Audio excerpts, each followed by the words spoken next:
묵도하심으로 주일 예배하겠습니다.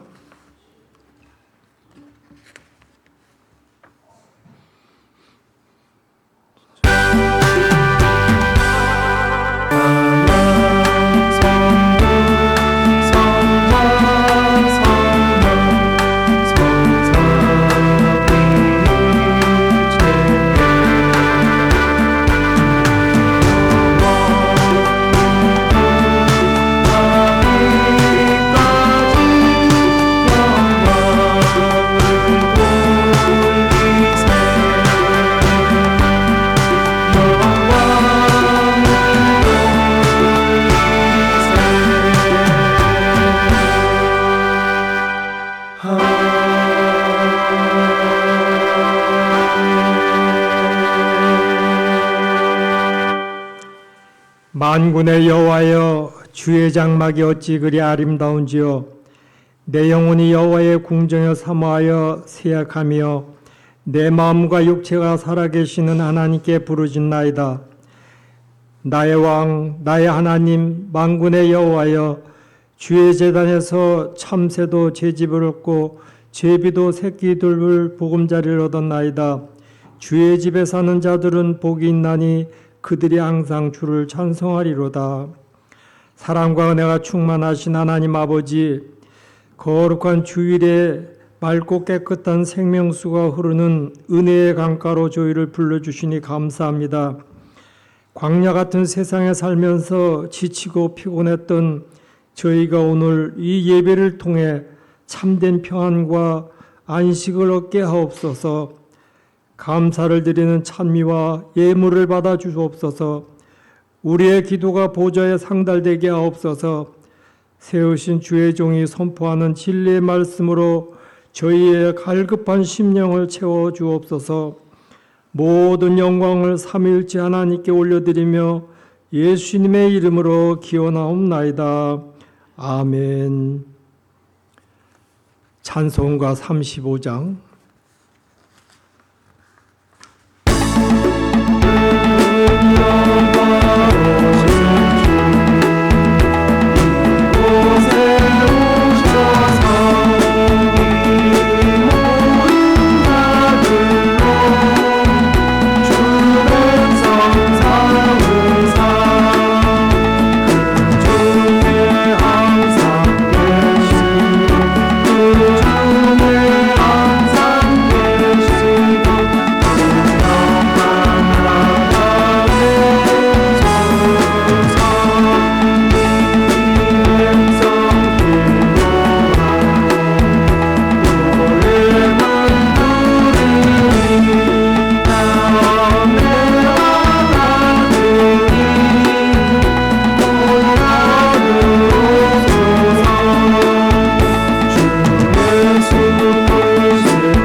교도문 13번.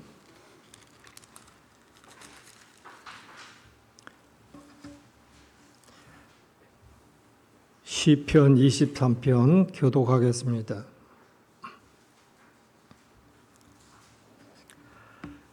여호와는 나의 목자시니 그가 나를 푸른 풀밭에 누이시며 내 영혼을 소생시키고 내가 사망의 음침한 골짜기로 다닐지라도 해를 두려워하지 않을 것은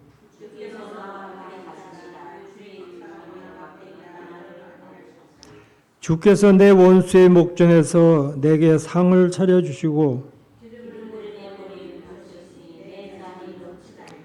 내 평생의 선하심과 인자하심이 반드시 나를 따르리니 아멘. 사도신경으로 우리 신앙 고백하겠습니다.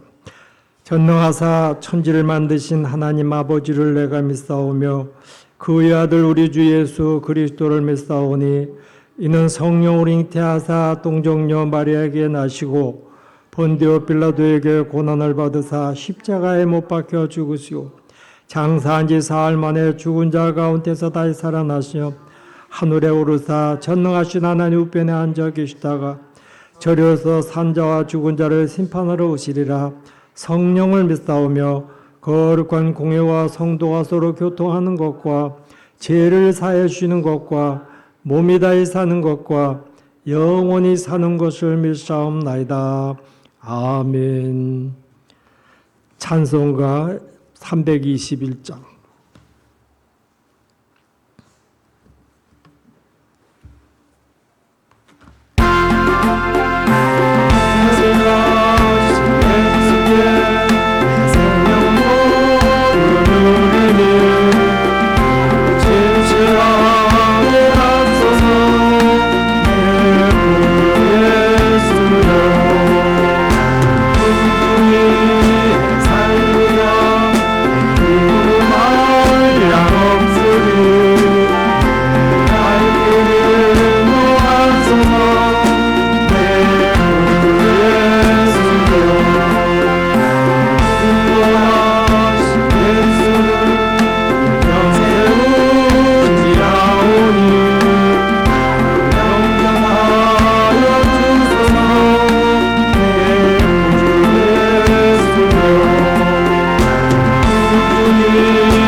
유신자 장로님 기도하겠습니다.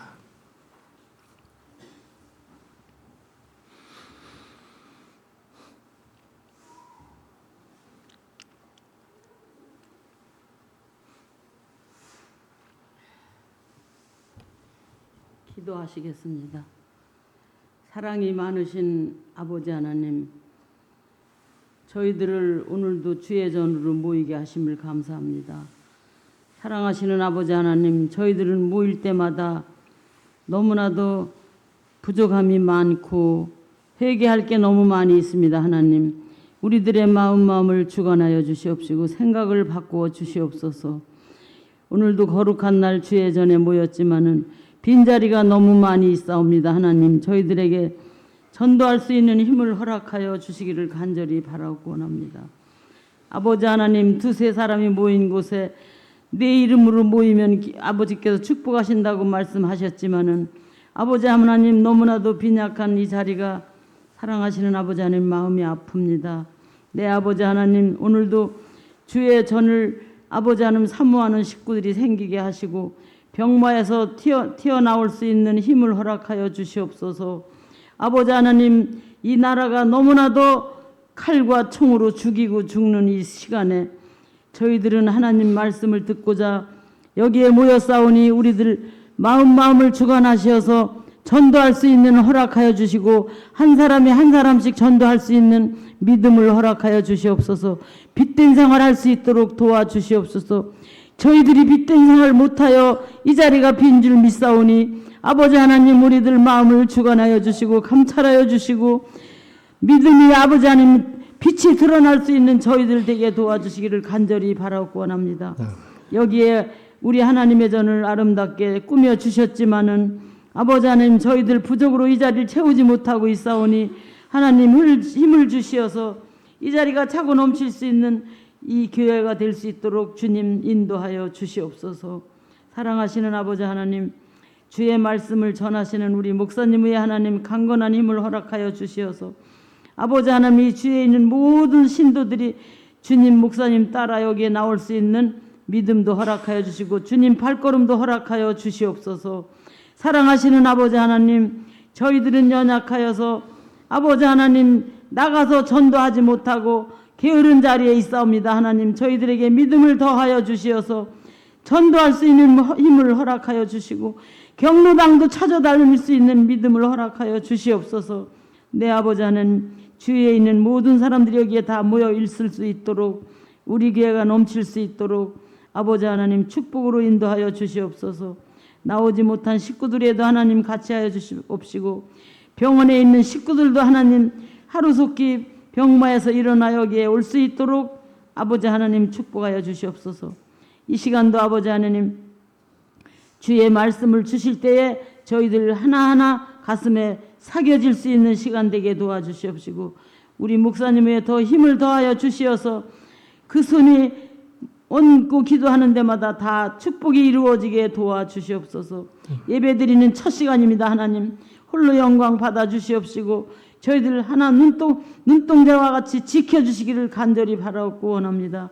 예배하는 첫 시간에 우리 하나님 은혜가 여기에 모인 저희들로 하여금 은혜가 될 수 있고 가슴이 은혜 속에 들어갈 수 있는 저희들 시간 될 수 있도록 도와주시옵소서. 가장 죄 많은 건 예수님의 이름으로 기도하옵나이다. 아멘.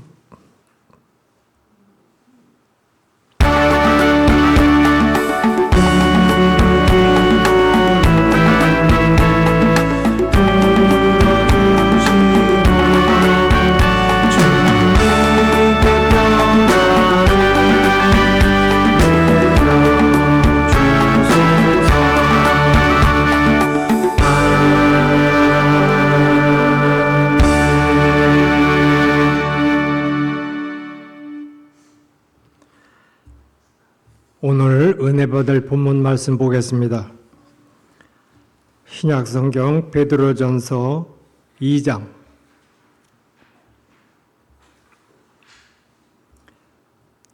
9절 10절 보겠습니다. 신약성경 378페이지 베드로전서 2장 9절 10절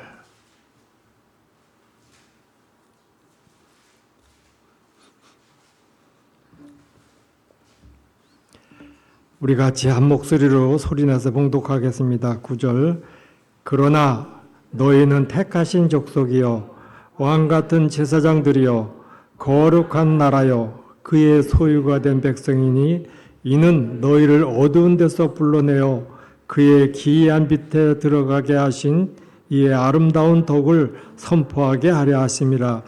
너희가 전에는 백성이 아니더니 이제는 하나님의 백성이요 전에는 공유를 얻지 못하더니 이제는 공유를 얻는 자니라.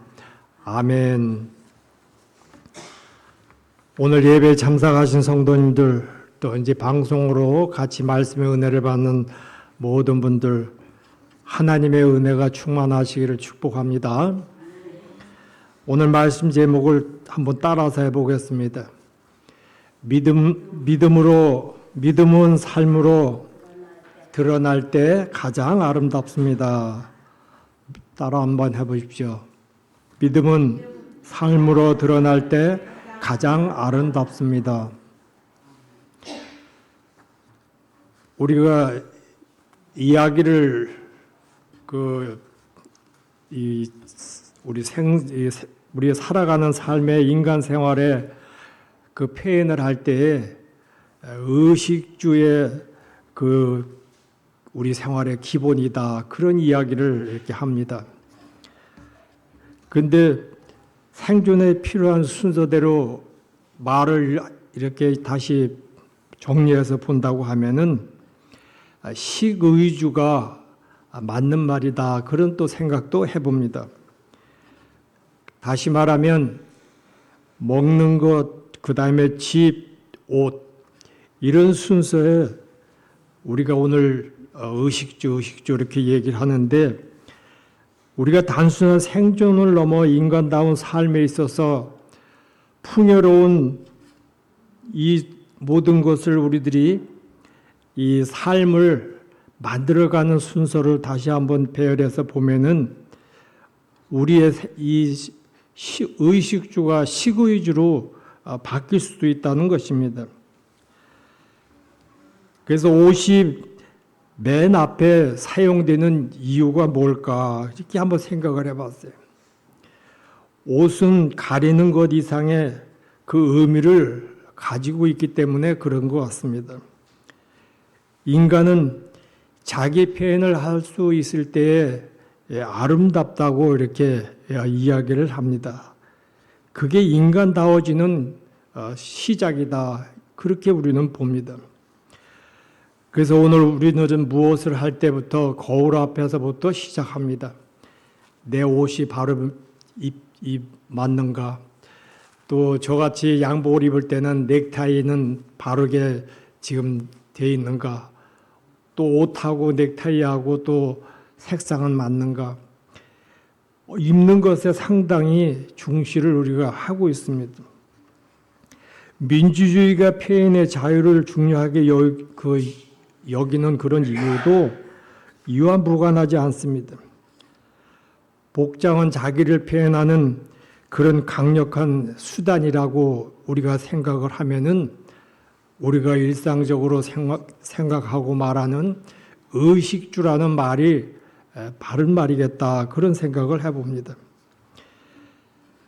지금은 그런 것을 우리가 잘 보지를 못하는데, IMF 시절 이럴 때 우리가 지난 어린 시절 이렇게 과거를 보면은 양복을 입고 옆에는 영문 신문을 옆에다 끼고 그렇게 생활하는 사람들을 우리가 흔히 봤어요.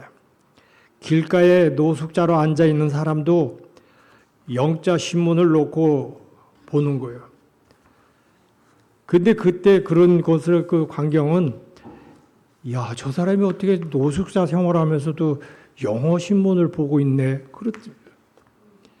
근데 그때 당시에 그런 사람들이 없어가지고 아무것도 생활 능력이 없어가지고 그런 것이 아니라 IMF라는 어쩔 수 없는 그냥 절대적인 환경이 그렇게 만들어졌기 때문에 그냥 노숙자 생활하는 거예요.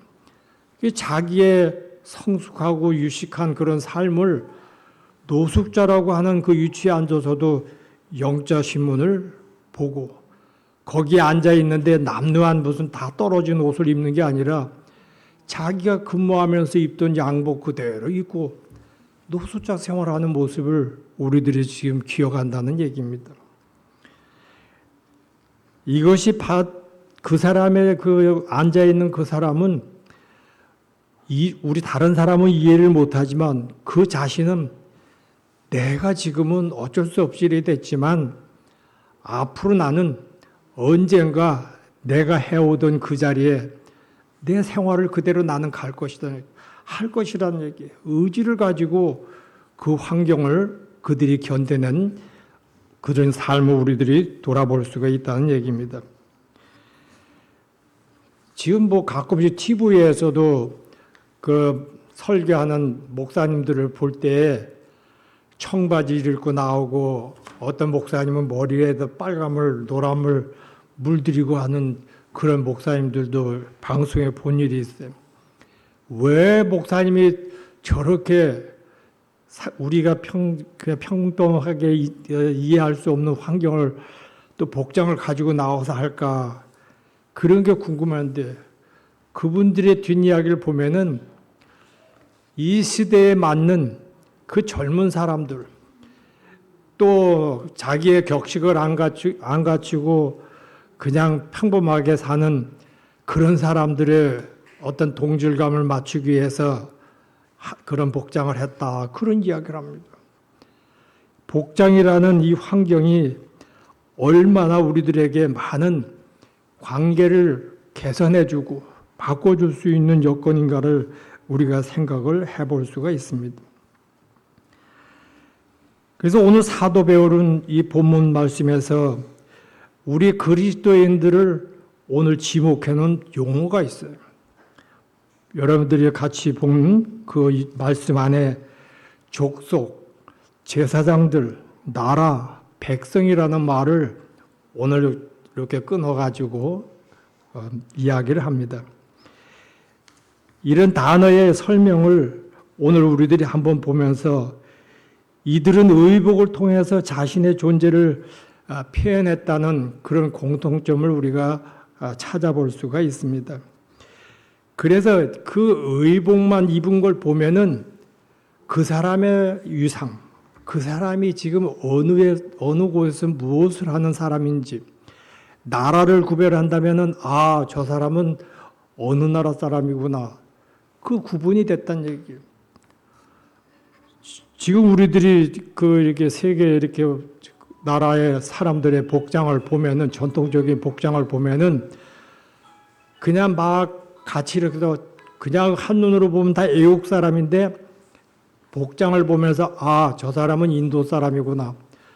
저 사람은 러시아 사람이구나. 알 수가 있다는 얘기예요. 우리나라는 복장의 기본이 뭐예요? 한복을 입잖아요. 한복을 입고 어디든지 가면은 저 사람은 한국 사람이구나. 대한민국 사람이구나. 그렇게 구분을 하는 게 오늘 여기서 이 사도 베드로가 지금 이야기하는 이런 대상들이 바로 의복을 가지고선 자신들의 존재를 표현하는 그런 공통점을 볼 수가 있다는 얘기입니다.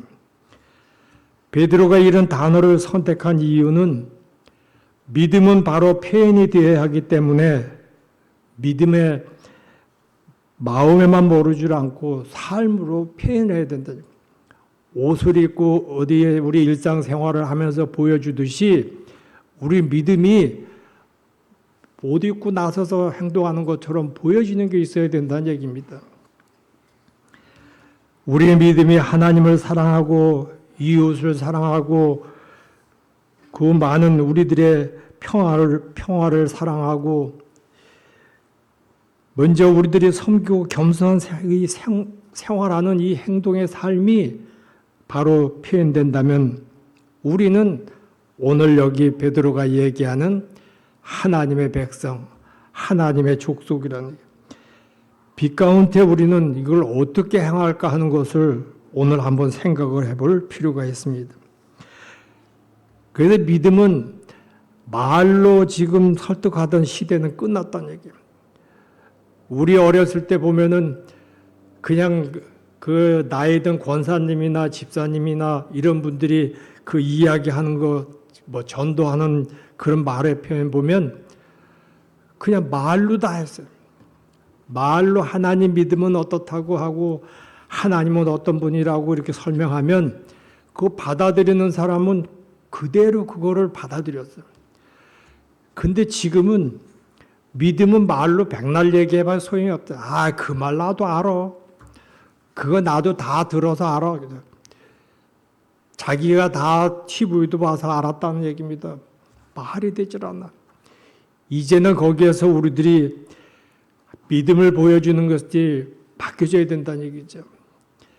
그래서 저도 기억에 제가 이 목사 임직 받고서는 우리 교회에서 주일 예배 마치고 우리 회사의 교회에 내가 예배 인도하러 가기 전에 시간 타임이 있어서 그 인천의 한 작은 교회에 들려가지고 말씀을 전해주고 회사 가서 또 우리 교회 예배를 진행한 일이 있어요.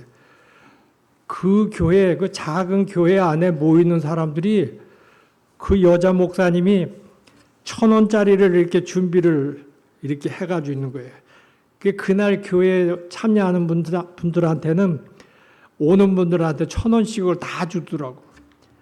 근데 그때 한 20여 명, 한 15명 이런 분들이 매주 이렇게 오는데 그 시간 맞춰서 그분을 오는 분들은 그 1,000원 받기 위해서 온대.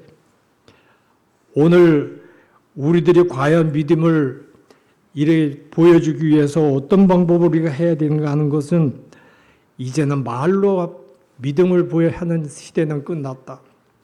여러분들, 오늘 우리가 믿음의 삶으로 표현되는 것이 가장 아름답다는 이 말씀의 제목처럼 이제는 여러분들이 보여줘야 된다는 얘기예요. 믿음으로 행함이 나타나야 된다는 얘기입니다.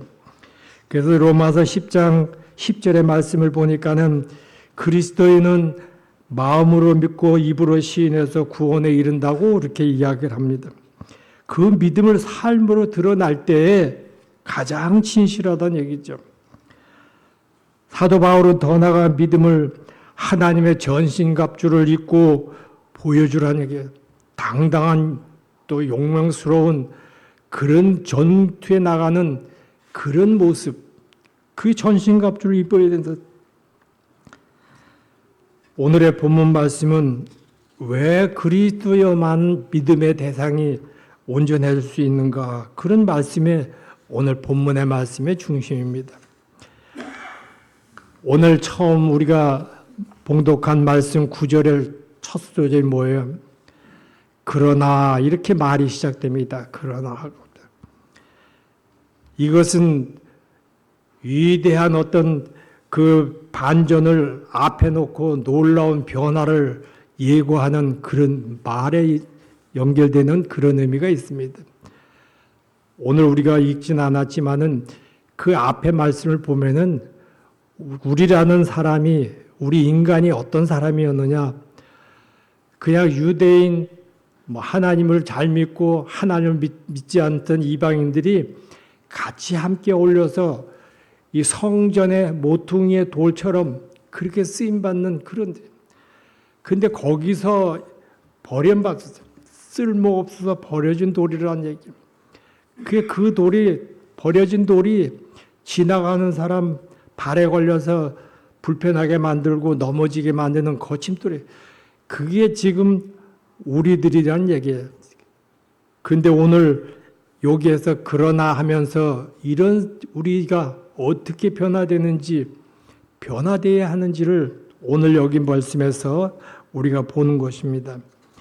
이와 비슷한 말씀이 에베소서 2장 4절에도 있는 것을 봤어요.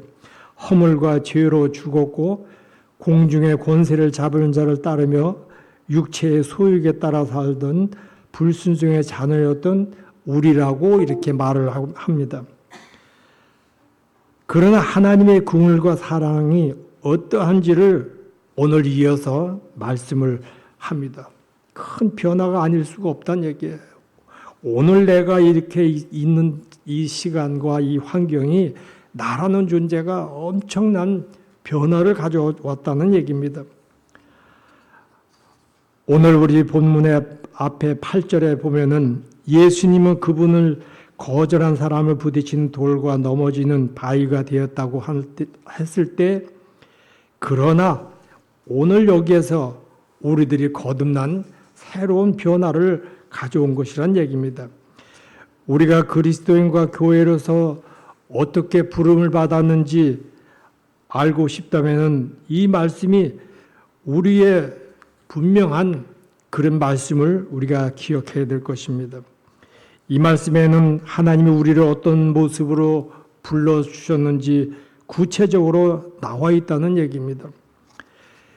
여기서 베드로가 사용한 모든 표현들은 그가 만들어낸 것이 아니, 베드로가 머리 써가지고 연구해서 사용한 그런 말이 아니고 구약 시대의 성경에서부터 그 있었던 그런 말을 그대로 표현했다는 얘기입니다.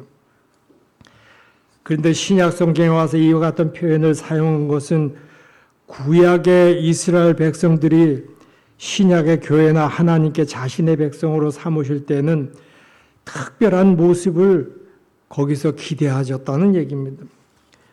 예수 그리스도의 세우심을 입은 그리스도의 그 모습은 과연 무엇일까요?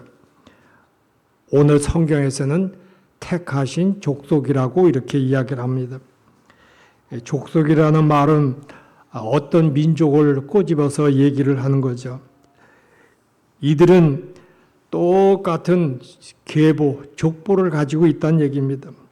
같은 조상, 같은 유업의 계통을 가지고 있다는 거예요.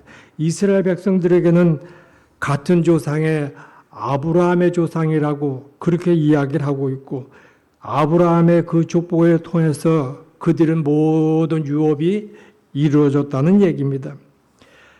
그렇다면 교회는 어떻게 합니까? 교회도 같은 족보를 가지고 있다는 얘기입니다.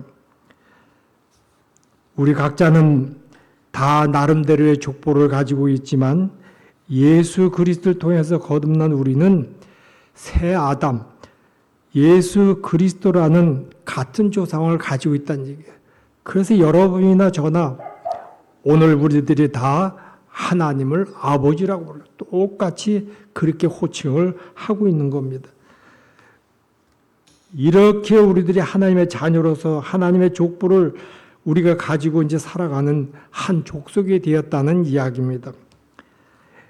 이방인이나 유대인이나 부르심의 한 소망을 가지고 썩지 않는 유업을 기다리는 그런 한 족속이 우리가 되었다는 것입니다. 이사야 43장 21절 말씀에 보니까는 이 백성은 내가 나를 위하여 지었나니 나를 찬송하게 하려 하는 것이다. 그렇게 씁니다. 그들이 뭔가 열심히 노력을 해가지고 된 것이 아니라 하나님이 택해줬기 때문에 그렇게 된 것이라는 얘기입니다. 하나님이 사랑하셨기에 작고 연약한 그들이 모두가 다 하나님의 족속이 된 것입니다. 여러분이나 저나 우리가 하나님 앞에 많은 어떤 보여주는 것이 많아가지고 너는 내 백성이 되어야 된다. 택해준 것이 아니고 그냥 내가 노력해서 된 것이 아니고 하나님은 그저 나를 불러주셨다는 거예요. 우리가 하나님의 족속이 된 것도 역시 전적인 하나님의 은혜라고 합니다. 우리가 무엇을 잘해서가 아니라 전적인 하나님의 택하심이라는 거 여러분들이 꼭 그렇게 고백하시고 인정하시기 바랍니다. 그리스도인은 왕 같은 제사장이라고 오늘 그 성경에 이야기를 하고 있어요. 제사장이라는 말은 어떤 신을 섬기거나 예배하는 일을 맡은 사람들을 우리가 제사장이라고 그렇게 이야기를 합니다. 하나님은 이스라엘 백성들을 부르실 때에 제사장 나라라고 이렇게 불렀어요. 너희가 내게 대하여 제사장 나라가 되며 출애굽기에 그렇게 말씀이 기록되어 있습니다. 오직 너희는 여호와의 제사장이라 일컬음을 받은 자인 것이니 다른 어떤 목적이 아니라 하나님을 섬기기 위해서 그런 목적으로 불러주셨다는 것입니다. 아브라함은 하나님을 섬기는 자가 원래 아니었어요. 여러분들이 잘 알고 있잖아요. 아브라함의 아버지는 자기 하는 일이 뭐냐면 나무를 깎아가지고 우상을 만들어주는 거예요. 우상을 만들어서 그걸 믿도록 다른 사람들한테 파는 그런 우상을 만드는 그런 사람이 그 이방신을 만드는 그런 사람이 아브라함의 아버지였다는 얘기예요. 그런데 거기에 아브라함이 자기 아버지가 어디 나간 사이에 하루는 아버지가 깎고 있던 그 나무의 그 이방신들을 다 그냥 이 목을 잘라버리고 막 팔을 잘라버리고 다 부셔버렸어요. 그 나중에 아버지가 와서 아브라함한테 야, 누가 내가 저렇게 만든 저 신들을 누가 저렇게 다 부셔놨냐? 그랬을 때 아브라함이 그 한 이야기가, 이거 소리가 막 나길래 가보니까 서로 그 나무 그 이방 신들이 서로가 붙어가지고 싸움을 하는데 저렇게 싸우고 나니까 다 저렇게 부서졌다. 아버지한테 그렇게 이야기를 하겠다. 오늘 아브라함은 하나님을 믿을 수 있는 사람이 아니었다는 얘기입니다. 그래서 성경은 하나님의 수많은 우상에 대해서 죽은 신이다 그렇게 이야기를 하죠. 말 못하는 신이라고 합니다. 살아있지 않고 거짓된 신이라고 그렇게 성경에서는 지금 이야기를 하고 있습니다. 오늘날에도 우상을 섬기는 사람들 우리가 지금 많이 보지 않습니까? 나는 종교가 없어. 아무것도 안 믿는다고 그렇게 얘기를 합니다. 그러나 그 사람도 보면은 스스로 자기도 어떤 신을 믿고 있다는 얘기예요. 사람은 모두 다 신을 섬기고 있습니다.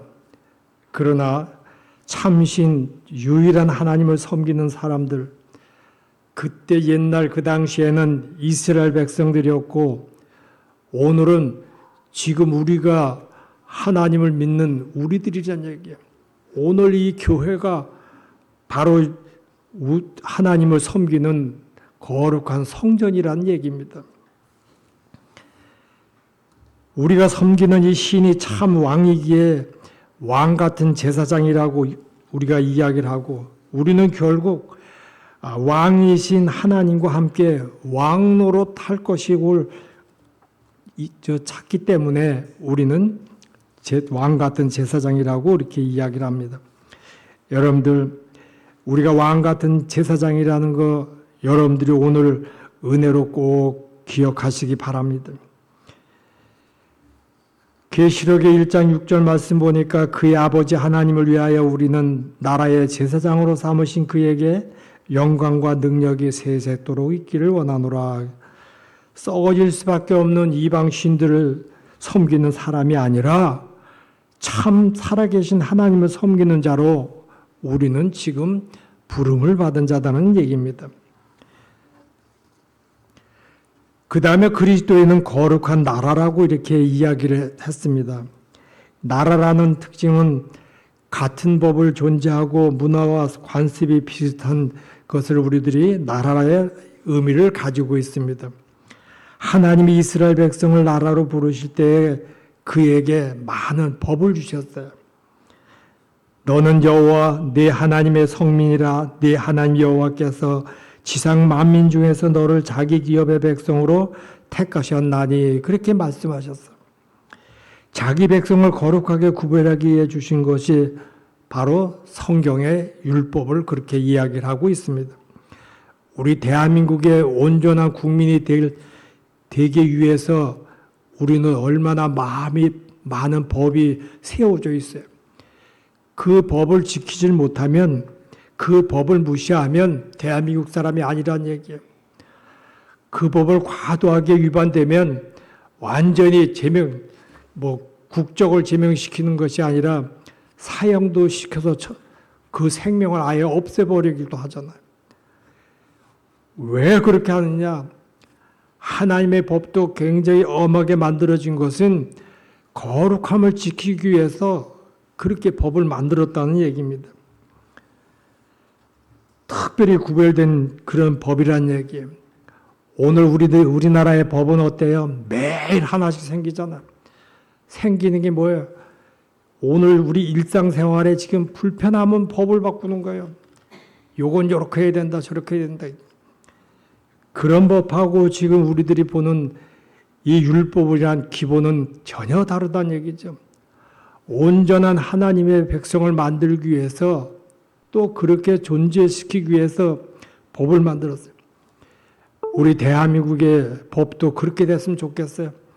대한민국 국민으로 저 밖에 세상 가서도 건전한 모습으로 보여줄 수 있는 그 국민성, 그 정체성, 이것을 우리나라 법도 그렇게 특별히 구별된 법으로 세워졌으면 좋겠다. 그런 생각도 해봅니다.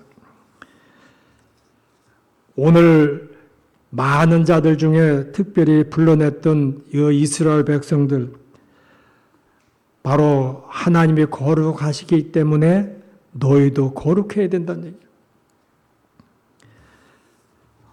하나님의 법과 가치관이 적용되는 나라이기 때문에 거룩한 나라라고 이렇게 얘기를 합니다. 하나님께서 거룩함을 요구하시기 때문에 그분이 거룩하다는 얘기예요. 그 다음에 이야기한 것이 그리스도인은 그의 소유된 백성이라고 그렇게 이야기를 합니다. 땅을 내 소유로 하려고 하면은 어떻게 해야 돼요?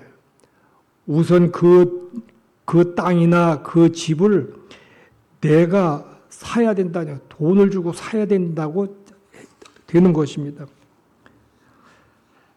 그래서 소유된 것이라는 것은 바로 값을 주고 샀다는 의미를 오늘 이야기를 거기에 담고 있습니다.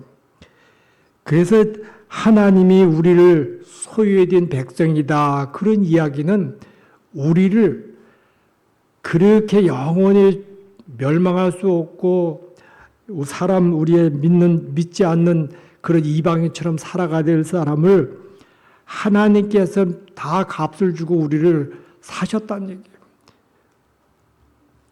하나님이 값을 지불하고 그 백성들을 자신 것으로 하나님 것으로 사신 거라는 거예요.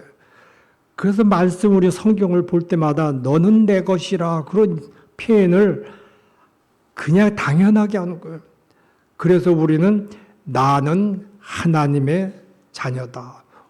왜? 하나님이 나를 사셨기 때문에 그렇죠. 세계가 다 내게 속겠나니 너희가 내 말을 잘 듣고 내 언약을 지키면 너희는 모든 민족 중에서 내 소유가 되겠다. 이런 말씀이 출애굽기에 있습니다. 이스라엘 백성들은 하나님의 소유였습니다. 교회 역시 다 하나님의 소유였다는 거예요. 오늘 우리들이 믿음 생활하는 모든 것들이 다 하나님에 속한 것이라는 얘기죠. 어떤 사람은 이 교회를 세워놓고 그 내가 세워놓은 교회야, 내가 헌금해서 세워놓은 교회야, 결론 내 것이라는데 잘못됐다는 얘기죠. 하나님은 예수 그리스도의 피값으로 교회를 사셨다고 그렇게 이야기를 합니다. 우리는 내 시간, 내 인생, 내가 누리고 싶은 것, 내 욕심이라고 말할 수는 없다는 것이죠. 주님이 우리를 사셨기 때문에 그렇게 인정을 하는 겁니다. 우리의 조상은 예수 그리스도라는 얘기예요. 우리의 기업은 예수 그리스도의 영광이고 다른 신이 아니라 참 살아계신 하나님을 섬기는 제사장이라는 얘기입니다. 하나님에 의해 구별된 거룩함으로 달라지는 나라이고 피값으로 사신 하나님의 소유한 교회라는 것입니다. 지금까지 살펴본 그리스도의 모습은 오늘 8절에 있는 그 비교와 비교를 할 수가 있습니다. 그들은 사단의 족속이었고 어둠 속의 그 족속이었고 멸망의 기업을 이어받을 수밖에 없던 그들이었는데, 그런데 오늘 하나님께서는 우리를 피값으로 우리를 사셨다는 얘기입니다. 그게 9절의 말씀에 상반되는 그런 말씀이라는 얘기예요. 바로 하나님의 영광의 기업을 이어받은 여러분들이라는 거 기억하시길 바랍니다. 하나님이 우리를 이러한 모습으로 부르신 데는 특별한 이유가 있습니다. 이는 너희를 어두운 데서 불러내어 그의 기이한 빛에 들어가게 하시니 아름다운 덕을 선포하게 하심이라. 오늘 봉독한 9절 말씀에 그렇게 되어 있어요. 우리의 이렇게 놀라운 모습을 변화시킨 그 이유는 선포하기 위해서 그렇게 했다고 오늘 말씀을 합니다. 이 단어는 신약 성경에 한 번 기록되는 그런 내용인데, 밖으로와 알린다는 그것에 합성하라는 얘기예요. 그래서 선포한다는 것은 밖에 나와서 알려준다는 얘기입니다. 이 단어는 여러분들이 뭐 새로운 용어가 아니고 말씀을 선포한다 이런 말을 똑같이 우리가 많이 사용하는데 우리는 이와 같은 놀라운 사실을 밖으로 알린다는 거예요. 여러분들이 선포자라는 얘기예요. 우리가 누리고 있는 놀라운 것들을 사람들에게 알리고 또 그들을 하나님의 사랑하심을 알려주는 것을 오늘 이야기하는 것입니다. 우리가 자랑할 내용은 너희를 어두운 데서 불러내어 그의 기이한 빛에 들어가게 하신 것이라는 어두운 데서의 빛으로 옮겨진 사실을 우리는 먼저 알아야 될 것입니다. 구원의 경험을 표현대로 우리들이 자주 사용해야 되는 거예요. 어두운 데서 빛으로, 이게 구원이란 얘기예요. 우리는 어두운 가운데 있었는데 빛으로 들어가게 하신 것이란 얘기입니다. 어둠과 빛의 이야기를 할 때 우리 성경에서 얼른 기억되는 것이 눈먼, 나을 때부터 이 눈이 먼 장님이 예수님의 그 능력을 통해서 눈을 뜨잖아요.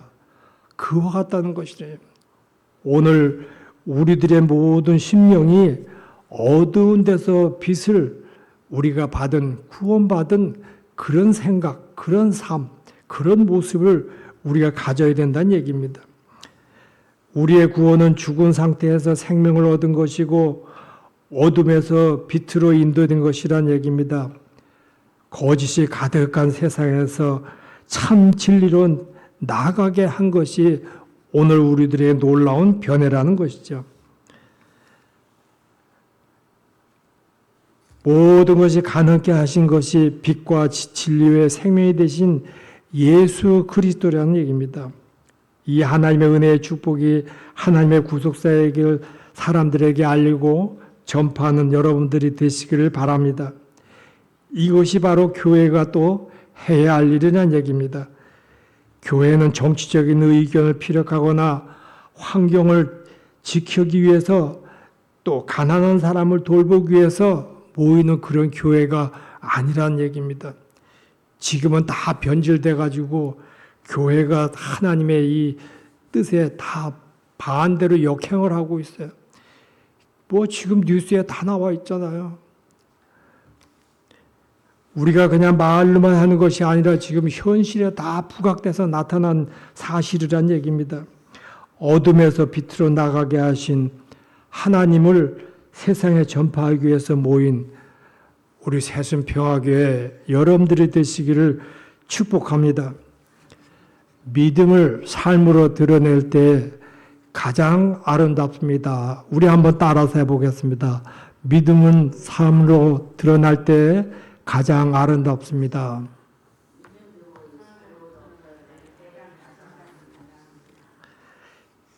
아무쪼록 오늘 우리들의 모습 뭐 별로 화려하지는 못하지만 우리가 이런 사실, 하나님께서 나를 자녀로 삼아주신 이유를 확실히 알고 있기 때문에 내가 이제 보여줄 것이고 그 다음에 내가 선포할 것이라는 우리가 모두 제사장이란 하나님의 백성으로 살아갈 수 있는 우리의 자격과 권한을 여러분들이 오늘 큰 은혜로 기억하시고 우리 믿음으로 날마다 하나님이 기뻐하신 일에 열정을 다해서 한번 우리 믿음 생활 잘 해봅시다.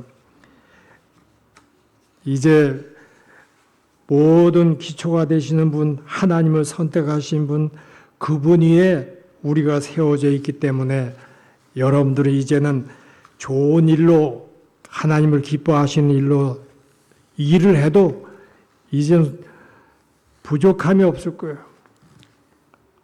한번 우리들의 믿음으로 승리할 수 있기를 바랍니다. 세상은 복음을 무너뜨리려고 하지만 예수님은 그렇게 쉽게 쓰러지지 않는다는 거예요.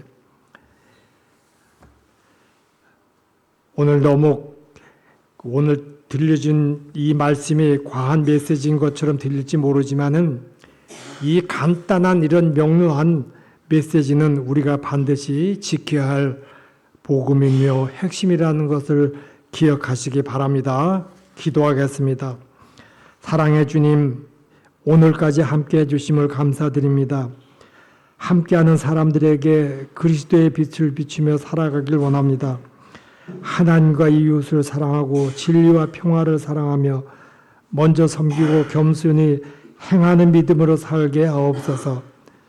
오늘 우리들의 믿음이 우리가 옷을 입고 보여주는 모습처럼 예수의 닮은 모습, 그 사랑을 우리들이 보여주며 살 수 있도록 인도하여 주시옵소서. 예수님의 이름으로 기도드렸사옵나이다. 아멘. 헌금 준비하시 천안 1구역 찬양합니다.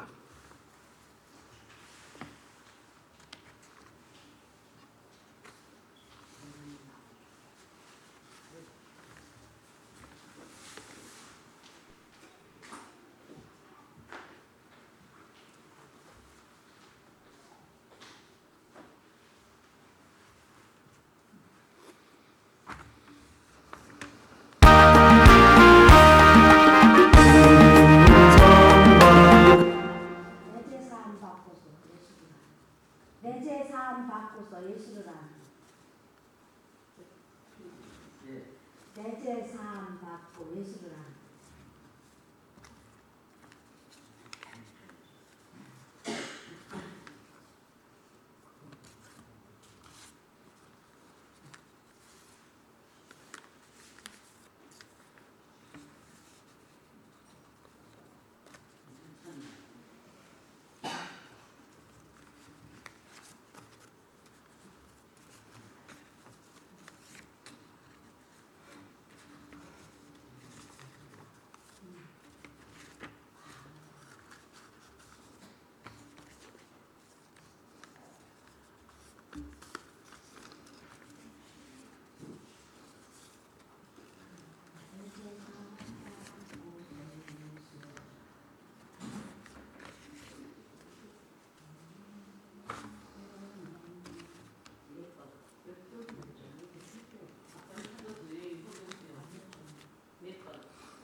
권사님이 좋아하는 192장 해줘요. 192장?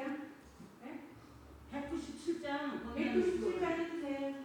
못 찾으면 197장 해줘요. 권사님 좋아하는. 197장.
우리 기도하겠습니다. 찬송과 존귀와 영광을 세세토록 받게 합당하신 하나님 아버지, 저희들에게 오늘 믿음의 존귀하고 귀한 말씀의 은혜를 주시고 그 믿음을 보여준 행함 있는 믿음을 가져야 되는 게 복이라고 오늘 또 우리 은혜 받았습니다. 아버지 하나님께서 주신 말씀으로 우리 영의 양식으로 삼고 늘 영적으로 먼저 강건해지게 하셔서 우리들의 믿음이 온전함을 통하고 금보다 더 귀한 믿음을 저희들이 차곡차곡 만들어 가득히 채워나갈 수 있게 하여 주시옵소서. 우리들이 가지고 있는 것으로 만족하지 말고 이제 가진 것을 마음껏 표현하고 자랑할 수 있는 은혜의 생활이 되게 하여 주시옵소서. 오늘 아버지 앞에 저희들이 몸과 마음과 뜻을 다하여 예배드리는 우리의 온전함을 평생 살아가며 지켜가게 하여 주시옵고 세상 일에 저희들이 바쁘고 세상 일에 얽매서 하나님을 등한시하는 일이 없도록 우리의 강건함을 지켜주시옵소서.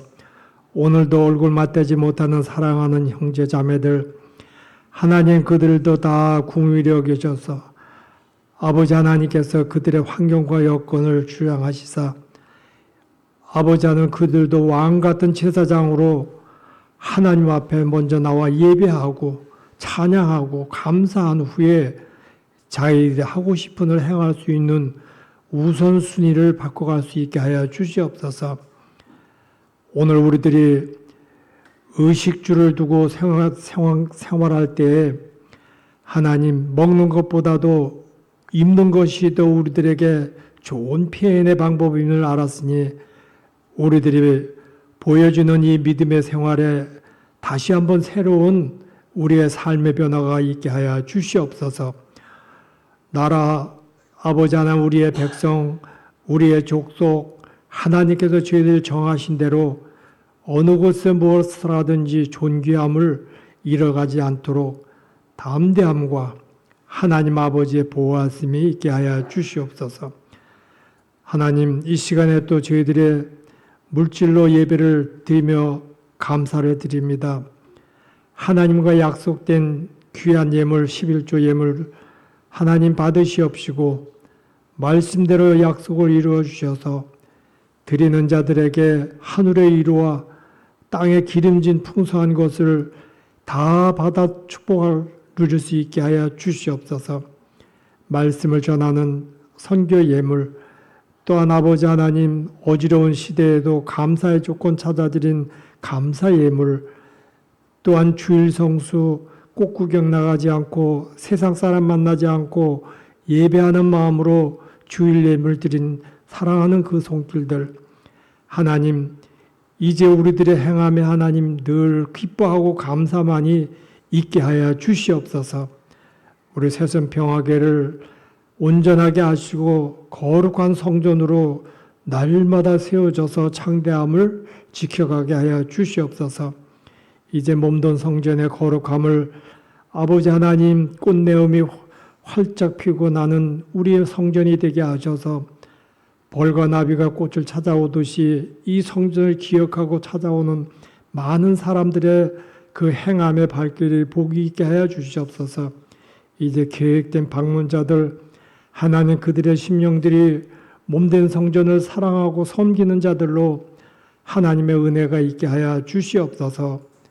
오늘 아버지 하나님 우리들이 먹고 마시고 입는 것 염려하지 말라고 하셨사오니 없는 것 탓하지 말고 하나님 어려울 때에 앞으로 하나님께서 채워주고 도와주실 그 은혜를 구하며 기뻐함을 갖고 감사함을 갖고 위로함을 가질 수 있도록 인도하여 주시옵소서. 머리털 하나 상함이 없도록 하나님 보존하셔 주시고 갑작스러워 급한 일이 없게 하시고 모든 언행심사가 복의 근원의 말씀을 우리가 표현하고 살 수 있도록 인도하여 주시옵소서. 아버지 하나님의 주신 온전한 모든 축복과 은혜를 마음껏 누리는 복된 자들의 삶들 꼭 지켜 주시옵소서. 예수님의 이름으로 축복하며 기도드렸사옵나이다. 아멘.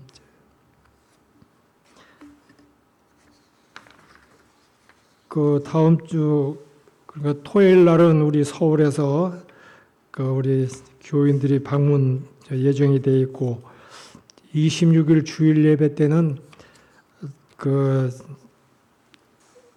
지휘자도 하시고 이렇게 음악에 좀 은혜를 많이 받은 송창호 집사님이 오셔가지고 찬양도 같이 예배로 이렇게 돕는다고 했었는데 여러분들 기도하시면서 그 다음 주에는 많이 참석하시길 바랍니다.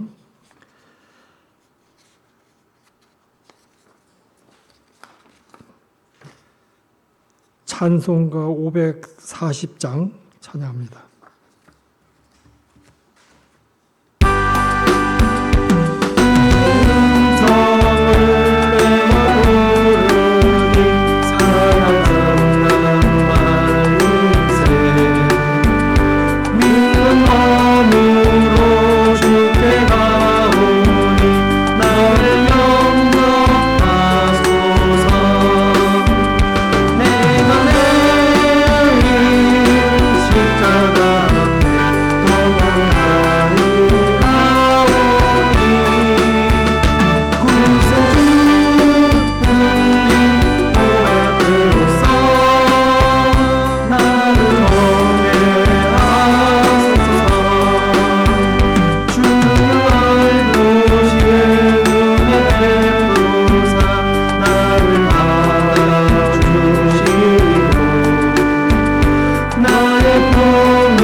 기도하겠습니다. 이제는 우리 주 예수 그리스도의 은혜와 하나님 아버지 극진하신 사랑과 성령님의 감화감동 교통 인도 내주하심이 오늘 주님 앞에 나와 예배한 모든 사랑하는 이들 저들의 가족과 저들의 삶의 터전과 계획하고 하고 싶은 모든 일과 이 나라 이 민족 위에 이대로부터 영원토록 함께 하실지어다. 아멘.